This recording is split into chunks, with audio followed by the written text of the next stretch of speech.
Most anticipated IMDb రేటింగ్లో super star Rajinikanth garu Coolie number 1 స్థానంలో trend అవుతుంది. అంతేకాకుండా అడ్వాన్స్ బుకింగ్లో చెలరేగిపోతుంది, విధ్వంసాన్ని సృష్టిస్తుంది. ఆ విధ్వంసం ఎలా ఉందంటే 55 కోట్ల అడ్వాన్స్ బుకింగ్ త్రిబుల్ ఆర్ రికార్డ్ని బ్రేక్ చేసేసి, అంతేకాదు మన రాక్ స్టార్ యాస్ నటించిన KGF 2 80 కోట్ల అడ్వాన్స్ బుకింగ్లో 2వ స్థానంలో కొనసాగుతుంది.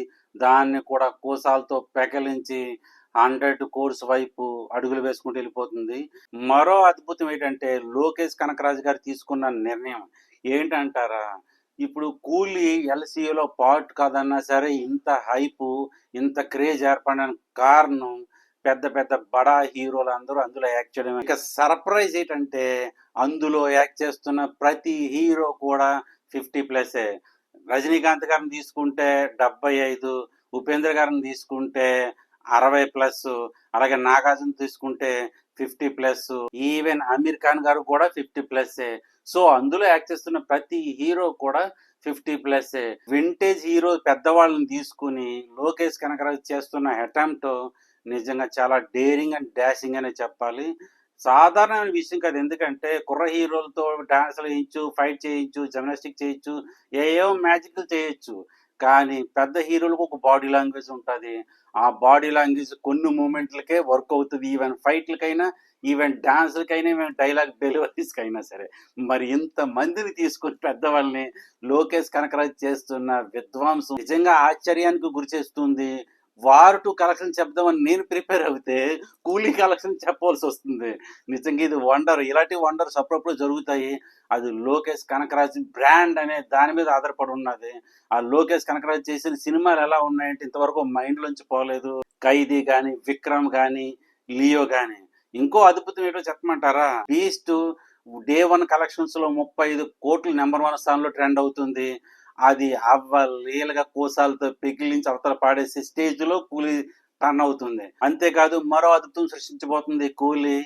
డే 1 కలెక్షన్ టాప్ 10లో 6వ ప్లేస్లో ఉంది లియో. 149 కోట్లతో 6వ స్థానంలో ఉంది. ఆ 6వ స్థానం కూడా అవ్వలీలగా పెకలించి బయటకు తోసేసి 150 కోట్లు పైనే మార్క్ చూపించి టాప్ 10లోకి చేరబోతుంది. నిజంగా లోకేష్ కనకరాజుని మెచ్చుకోవాలి. దానికి సపోర్ట్ అనిరుద్ధ్ గారి సపోర్ట్ ఎప్పుడు ఉంటుంది. రజనీకాంత్ అనేటప్పటికీ విధ్వంసంగా ఇస్తాడు, ముజ్జుకు చెలరేగిపోతాడు ఆయన. అందులో మరో అద్భుతం ఏంటంటే నాగార్జున గారు ఫస్ట్ టైం విలన్ గా చేయడము. ఇది కిర్రాకు న్యూస్. ఇది అందరినీ ఆశ్చర్యగొలిపే న్యూస్. ఇది జీర్ణించుకోనికి కొంచెం కష్టంగానే ఉన్న నాగార్జున గారు ఏంటి విలన్ గా చేయడం ఏంటని చెప్పేసి కొంచెం సతమతం అయిపోయే కోవలోకి వెళ్తున్నా కానీ హైప్ మట్టుగా ఎక్కడా తగ్గట్లేదు. ఇటు నాగార్జున గారి సపోర్టు, ఇటు సూపర్ స్టార్ రజనీకాంత్ గారి సపోర్టు, ఇటు అమీర్ ఖాన్ గారు, ఇటేమో ఉపేంద్ర గారు, ఇంకా మొత్తం యాక్టర్లు అందరూ అందులోనే ఉన్నారు. సో కూలీకి హైప్ ఉండడంలో తప్పు లేదు. కానీ మరి ఎటువంటి రికార్డు సృష్టించబోతుంది, వార్ 2కి ఎటువంటి కాంపిటీషన్ ఇవ్వబోతుందని చూడాలి. క్లాస్ లో ఏ సినిమా నెగ్గబోతుంది, ఏ సినిమా డౌన్ అవబోతుంది, లేకపోతే 2 సినిమాలు పాస్ అవబోతున్నాయని మనకు తెలియదు. కాకపోతే నా ఆలోచన ఏంటంటే ఒక సినిమా కొంచెం 10 రోజుల గ్యాప్ లో వచ్చిండుంటే ఆ కథే వేరుగా ఉండు, దీనికి రావాల్సిన క్రెడిట్ దీనికి వచ్చును, దానికి రావాల్సిన క్రెడిట్ దానికి వచ్చును. ఇంతవరకు తమిళనాడు నుంచి 1000 కోట్ల సినిమా ఒక్కటి కూడా లేదు. అలాగని కూలీ 1000 కోట్లు కొట్టదని కాదు, 1000 కోట్లే కాదు, ఒకవేళ 1500 కోట్లు కొట్టే అవకాశం కూడా ఉంది సోలో రిలీజ్ తెచ్చుకుని ఉంటే. అలాగే వార్ 2 కూడా హృతిక్ రోషన్కి 1000 కోట్ల సినిమా లేదు. జూనియర్ ఎన్టీఆర్కి త్రిబుల్ ఆర్తో ఉన్న హృతిక్ రోషన్కి వారుతోనే 1000 కోట్లు కొట్టే అవకాశం ఉంది. సో క్లాసులో వారు 1000 కోట్లు కొట్టదని కాదు, కానీ 1500 కోట్లు, 1800 కోట్లు, ఒకవేళ 2000 కోట్లు వెళ్ళే అవకాశం ఉందేమో సినిమా బ్లాక్ బస్టర్ అయిపోతే.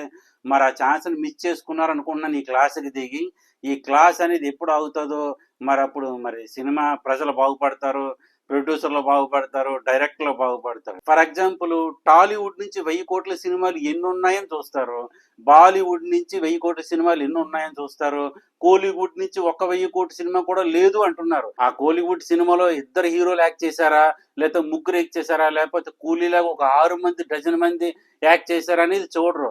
కూలీ 1000 కోట్లు కొట్టిందా లేదా, అంతేగాని ఏ క్లాస్కి దిగింది, ఎవరితో దిగింది, దిగి ఎంత నష్టపోయింది, ఇది కేవలం ఒక రివ్యూ చేసుకోవడానికి ఉంటుంది. కానీ ప్రతిసారి మనం చూసేది 1000 కోట్ల సినిమాలు టాలీవుడ్ సైడ్ ఎన్ని ఉన్నాయి, బాలీవుడ్ సైడ్ ఉన్నాయి, కోలీవుడ్ సైడ్ ఎన్ని ఉన్నాయి. ఇలా చూస్తారు తప్పితే ఏ క్లాస్కి దిగింది ఎవరితో దిగిందని చూడరు. సో మరి వీళ్ళిద్దరు క్లాస్కి దిగి నష్టాన్ని అయితే చూడబోతున్నారు. దేనికి రావాల్సిన క్రెడిట్ దానికి సరిగ్గా అందదేమో అని ఒక నా భయం తప్పితే మరొకటి ఏం కాదు. నా రివ్యూ నచ్చితే లైక్ చేయండి, షేర్ చేయండి, కామెంట్ చేయండి. Thank you so much. Bye.